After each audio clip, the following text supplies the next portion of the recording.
Biashara Tuesday is right back on air. Thank you for keeping it here and not going far off from us. We are checking your feedback as well on all social platforms. Boniface Otieno, Honorable Emmanuel Wafula, Bobby Odhiambo, Victor Omondi, Mamu Jilo are tuned in to the show. Continue sending in your feedback.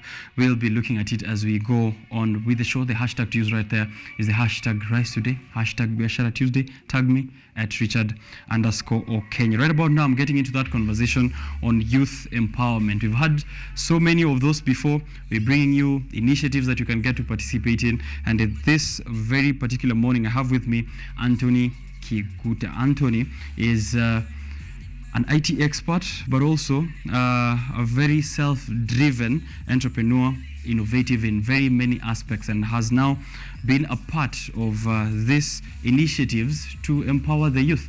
The latest of which is Youth for Biz. It was launched on the 10th of November 2023. So are you passionate about getting into business, getting empowered, or empowering the youth? This is a conversation with Anthony, and you're going to, of course, want to stay around and get some tips here and there. If you're the two categories I mentioned, you want to empower the youth, or you're one of those youth who need empowerment. Let's get to hear from Anthony himself. Welcome to the show. Thank you so much for having me. Right. Yes, I'm grateful. I'm grateful to have you here as well. Please introduce yourself in all your capacities, and then we can get to know more about you, more about Youth for Biz, and also Gifted Hands as well. Thank you so much for having me. My name is Anthony Kiguta. I'm a youth empowerment champion and also a tech innovator. All right. Yes. All right. You are a tech innovator. Could you let us know more a bit about that? Yes. So I'm an IT professional, and I have a company called Zipro Technologies that is focusing on providing technical solutions to businesses, also in the line of automations and also even their digital marketing aspect. Okay. So we have various solutions that are things to do with websites, mobile applications, USSD, those integrations, basically in that line. All right. Yes. And you also have Gifted Hands Youth Empowerment Initiative. Is also tech or business? No, that's not tech. That is an NGO that is focusing on empowering the youth. Our main objective is alleviating poverty and also promoting education among the youth in Kenya. All right. Yeah, so that is the registered body that we are working with, and we have various initiatives that are all geared towards empowering the youth. Right. Yes. Poverty and education. These are really important to the youth, aren't they? Sure. Very, very, very important because we are living at times where we really need to be empowered, both pocket-wise, if I put it that way, and also knowledge-wise, so that even you can prepare with for what is ahead of us, and also come up with better solutions compared to what we have currently. So the aspect of innovation doesn't stop. So we need to be empowered with knowledge to continue bringing out solutions within the community. Right. When I see Gifted Hands, it means it's more of handy skills, or Yes. what are the kind of activities that you look at and Gifted Hands? As I mentioned, it's driving several initiatives, but we are more focusing on this youth. What can they do with their hands to empower themselves, both financially and also even to the society? So that's where the aspect of the hands came in, but now it's a broader platform that we are using to have other initiatives. When we speak about empowerment continuously, even on this show, we have a case where it's an issue that's dismissed, right? There's probably not many of youth who think that such empowerment initiatives are relevant or useful to them. Yes. What do you think could be some of these challenges that get us in this situation where empowerment is not a conversation that the youth want to have? There is an aspect from the youth themselves where they feel, okay, from the little knowledge they are getting online, maybe through their socials, they feel, okay, I think I have it all. I think I have what I need. I already know what I need. But as we have also heard from like the youths that we have on board, every day is a learning day. and each person is also learning, including yourself, even someone out there. Every day is a learning process. You cannot know it all.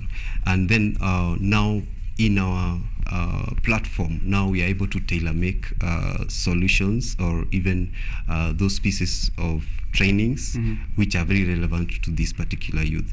So I would encourage various organizations, and also even the youth themselves, to come to get into a space and also be objective towards training and being empowered.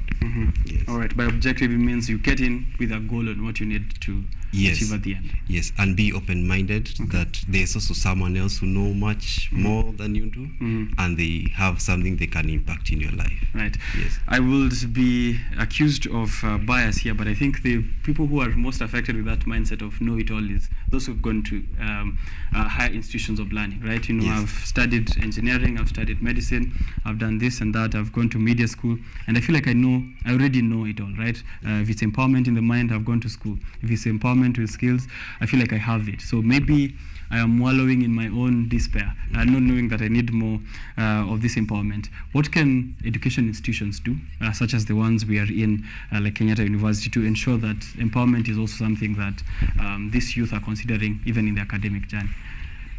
Well, one of the things that is happening that is so good within our education system is this adoption of the competency-based curriculum. Okay. And at the end of the trainings, even to that level of the tertiary education, what we are likely to experience moving forward is an aspect whereby when this person is coming out, is not just going with the theoretical knowledge that they have.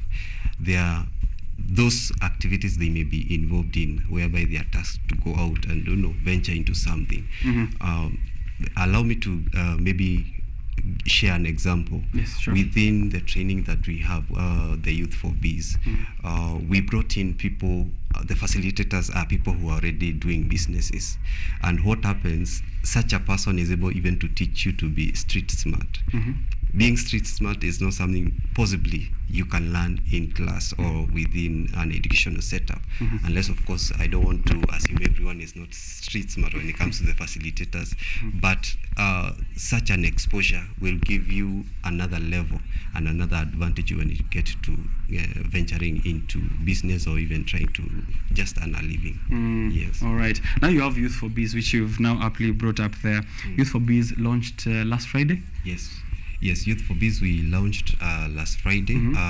The objective of the Youth for Biz, we are focusing on sponsoring youth between 18 to 25 years, those who have cleared their high school and they have not been able to join their college or university, or basically what you would call the tertiary education, for various reasons, mainly the main one being their financial capacity. So we are focusing on those youths. We have a pilot that is already ongoing. We have on board 40 youths who are already being trained, who are in the program, and they are through with the first phase of the training. So it's a training that will be done, we'll be having intakes quarterly, and we hope to have another intake by maybe early February, once the current cohort is through. All right. It's quite a transformative initiative here. You said 18 to 25 years who've cleared high school and are unable to join college for an entrepreneurship, life, and technical skills training program. What kind of technical skills are there in the program?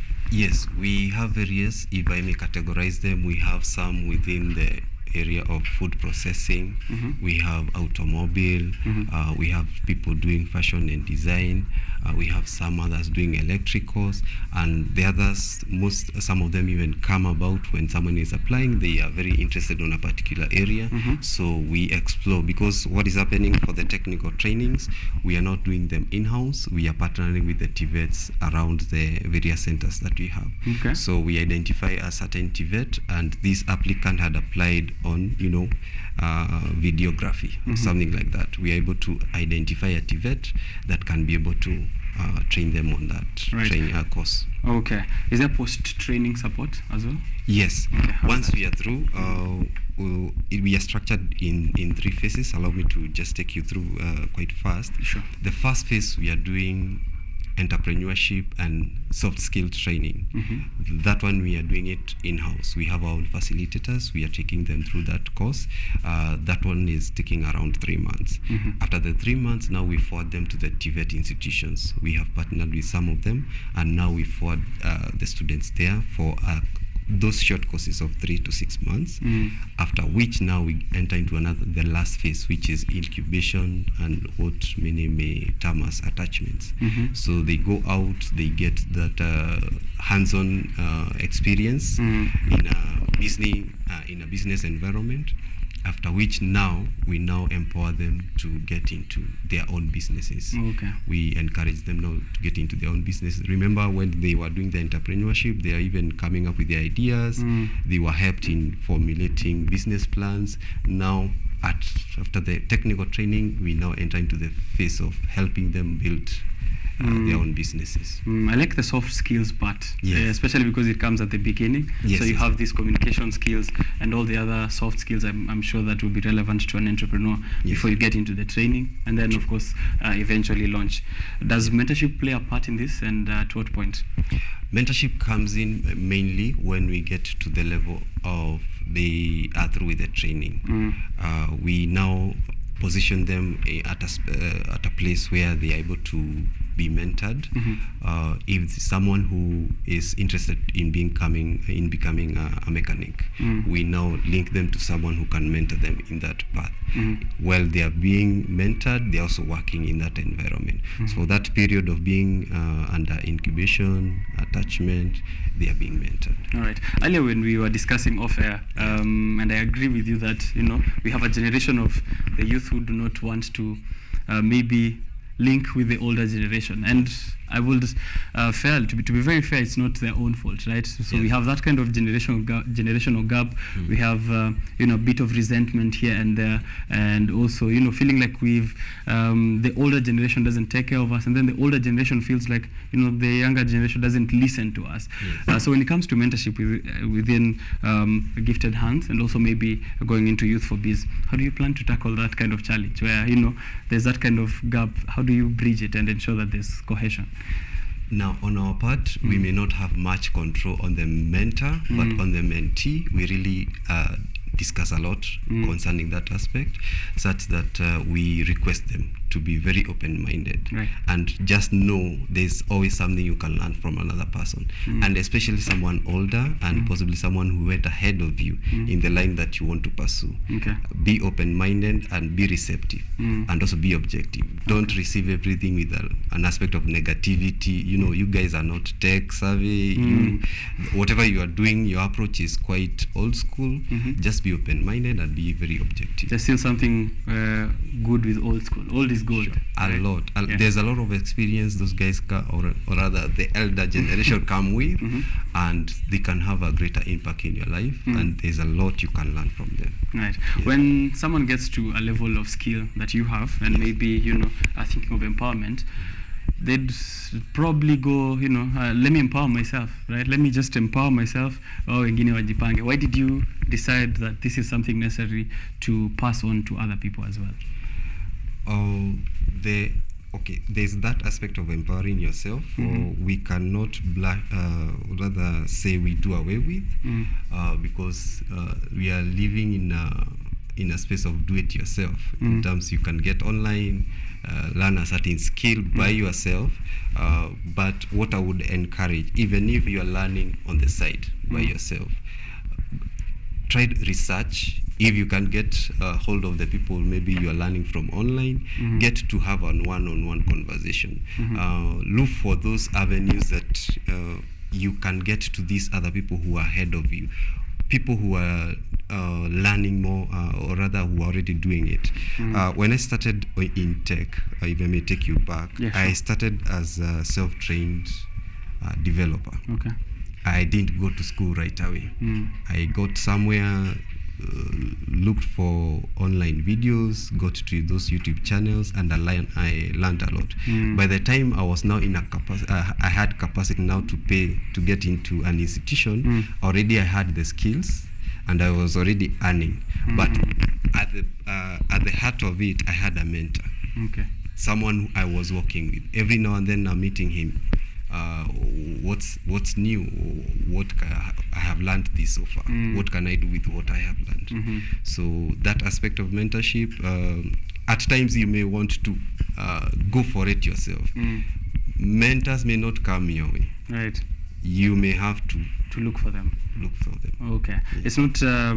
It's not necessarily good to walk the journey alone. I think it's important to also have that kind of support system, especially into an unpredictable space of entrepreneurship and trying to venture out for yourself. It's important to have people who are already ventured into the industry. Sure. Where is Youth for Bees going to be centered at? Is it in the countrywide, or is it in Nairobi? We are licensed to operate within 5 counties. Okay. We have Nairobi, we have Nakuru, we have Mombasa, we have Kisumu, and we have Eldoret. Yes, and we also had an additional one for Kiambu. Now, the pilot was within Nairobi, but we also had some youth from the neighboring Kiambu County. So the first center, we had it somewhere along Uthiru, which was capturing youth now from Nairobi County and Kiambu County. In the coming year, we plan to spread across Nairobi. We have at least 2 more centers where youth can come, because for the in-house training, we have like a physical meetup. Okay. They are reporting physically. So we hope to have 2 more centers within Nairobi, and with the availability of resources, we now scale up to the other counties.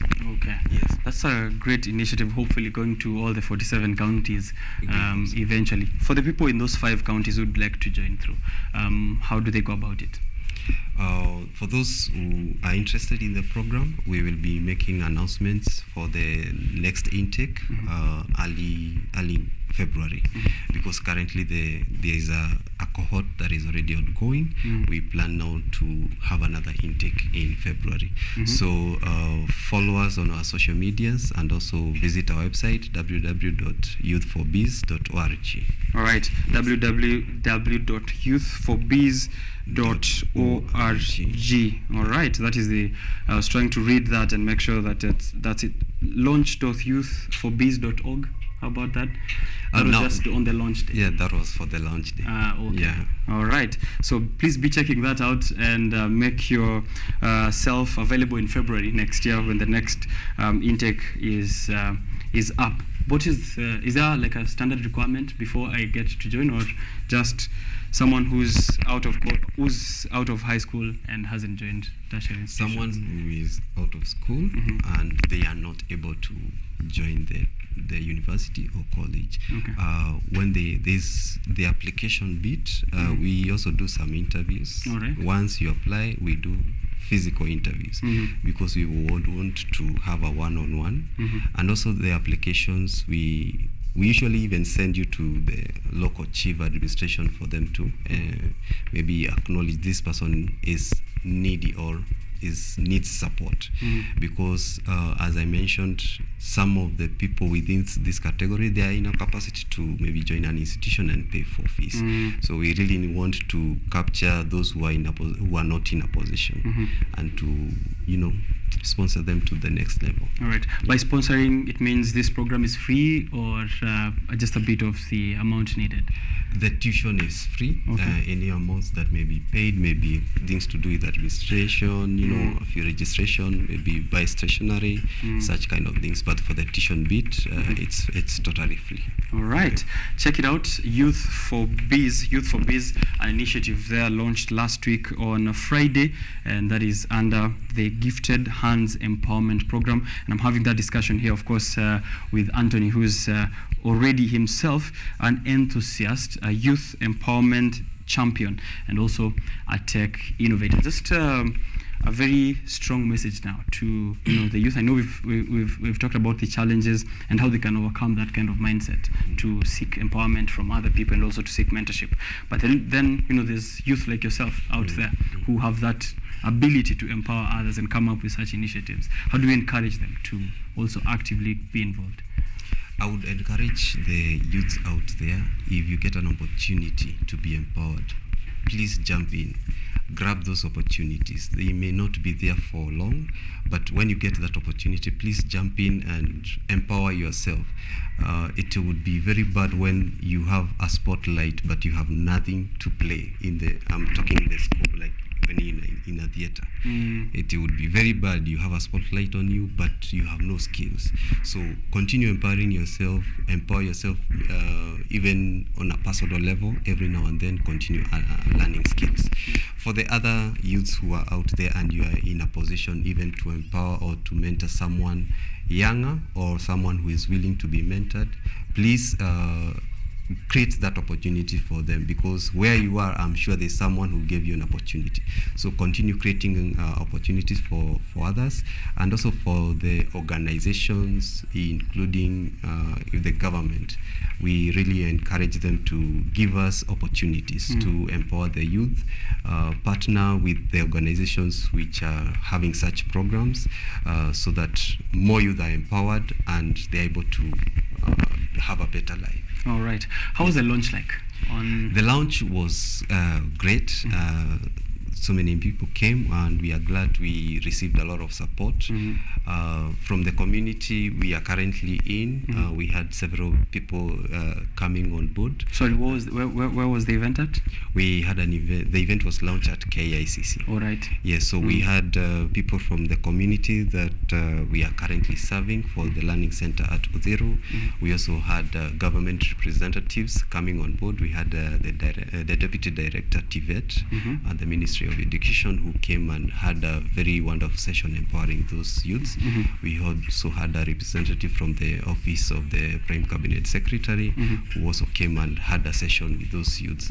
So it was quite an impactful session or launch, and everyone really appreciated the initiative's objective and what we plan to achieve. All right, so you did achieve it. Yes, we achieved it. At least now the word is out there concerning the Youth for Peace, and now everyone can join on board, can partner with us. One person I'm sure will be very excited and they're watching this show is Kimani Wachira. He'll be here later on a newspaper review section. He was the president of the TVET Student Association. So he's going to be excited to see that kind of initiative, which is also focusing on TVET institutions and also facilitators. As I've heard there, you also had officials from the TVET. Yes. How important is it to involve the government in this kind of initiatives? What is their role and how useful is it in empowerment?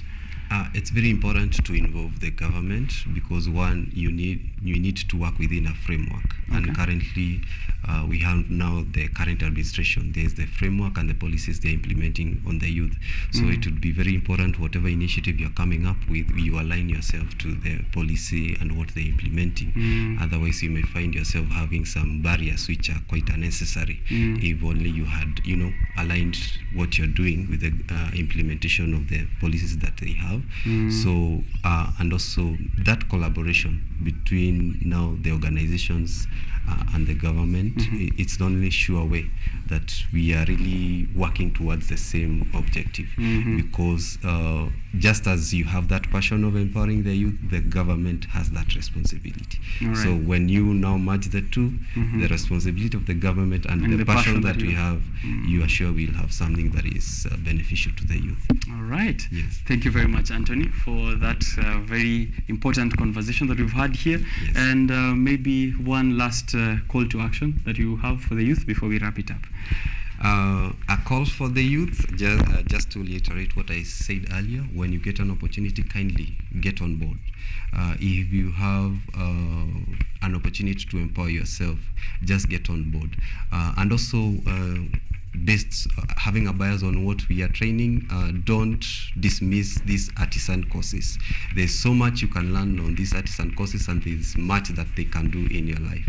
Now, the last appeal would be to potential partners who may be willing to come on board and partner with us to move this agenda and also this initiative to even the other counties. We welcome you on board. You can contact us through our website or through our social medias. Thank you so much. All right. What are the social medias in which you would like the ones who need to participate to reach out through? We have Facebook, we have Twitter. Those are the main ones. They are all at Youth for Biz. All right. At Youth for Biz. At Youth for Biz. So you're Yes. open to collaborations and also anyone else who wants to invest in one way or another. Yes, very much welcome. Okay, thank you very much. That is Anthony Kiguta, Youth for Biz, and also Gifted Hands Empowerment Initiative, having a conversation on youth empowerment. Very relevant for you if you have someone at home who might not be able, because we know the tough economic times that we are going through at the moment, might not be able to join college, might not be able to join university, or even do something for themselves. This is a chance for them to be empowered with artisan skills and other entrepreneurship and soft skills which are necessary in navigating these tough conditions and tough economic times that we find ourselves in. Thank you very much, Anthony, for the time. Thank you so much for having me. All right. Coming up next is a conversation from the New South Institute, and it's going to be on the movement, migration within Africa. What are the economic implications of this, and exactly what will we realize in the next few years when the volumes of people migrating between country to country in Africa is going to even shoot way more than what the figures already have here in the beginning of this decade. Don't go too far. Biashara Tuesday. We'll be right back.